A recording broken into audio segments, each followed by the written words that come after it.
Himachal BJP प्रभारी अविनाश राय खन्ना ने साफ शब्दों में कहा कि भाजपा से निष्कासित किसी भी व्यक्ति को वापस पार्टी में नहीं लिया जाएगा। शिमला में प्रेस कॉन्फ्रेंस को संबोधित करते हुए भाजपा प्रदेश प्रभारी ने कहा कि जो लोग संगठन से जुड़े हैं वो बिना किसी महत्वाकांक्षा के पार्टी का काम करते हैं। जो बलकोटखाई में चेतन ब्राक्टा को टिकट नहीं देना पार्टी हाईकमान का फैसला था। उन्होंने कहा कि पहले ऐसे ट्रेंड था कि एक चुनाव में बागियों को बाहर निकाला जाता था, दूसरे में ले लिया जाता था, लेकिन अब ऐसा नहीं होगा। जिन्हें अब निकाला गया है तो उनके लिए पार्टी के दरवाजे हमेशा के लिए बंद है, उनकी वापसी की कोई संभावना नहीं है। अविनाश राय खन्ना ने कहा कि कार्यकर्ता पार्टी की जान होते हैं, जब वो बाहर जाता है तो पार्टी को नुकसान होता है, लेकिन इस बार निर्णय लिया गया है कि किसी को भी वापस नहीं लिया जाएगा। सोशल मीडिया पर संगठन मंत्री पवन राणा द्वारा किए गए ट्वीट पर अविनाश राय खन्ना ने प्रतिक्रिया दी है। उन्होंने कहा कि संगठन मंत्री पवन राणा प्रतिदिन किसी न किसी महापुरुष का कोट अपने सोशल मीडिया अकाउंट पर लिखते हैं। अब कृपाल परमार ने उसको अपने ऊपर ले लिया, इस पर कुछ नहीं कर सकते।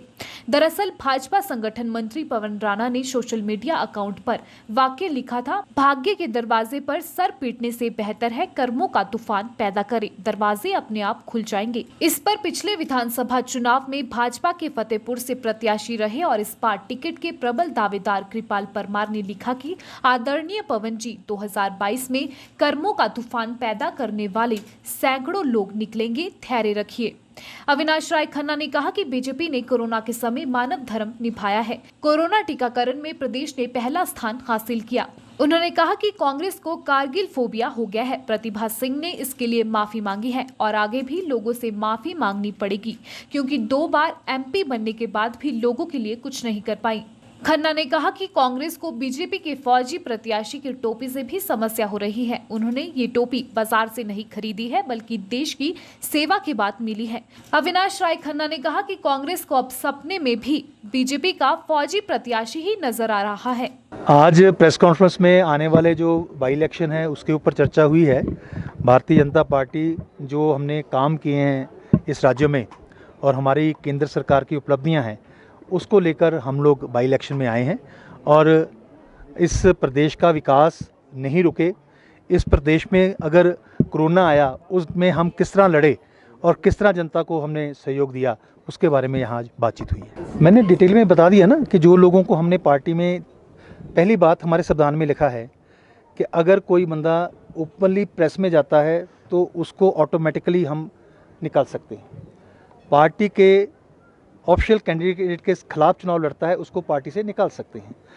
तो पीछे जहाँ ट्रेंड रहा है कि एक चुनाव में निकाला दूसरे में ले लिया, अब ऐसा नहीं होगा।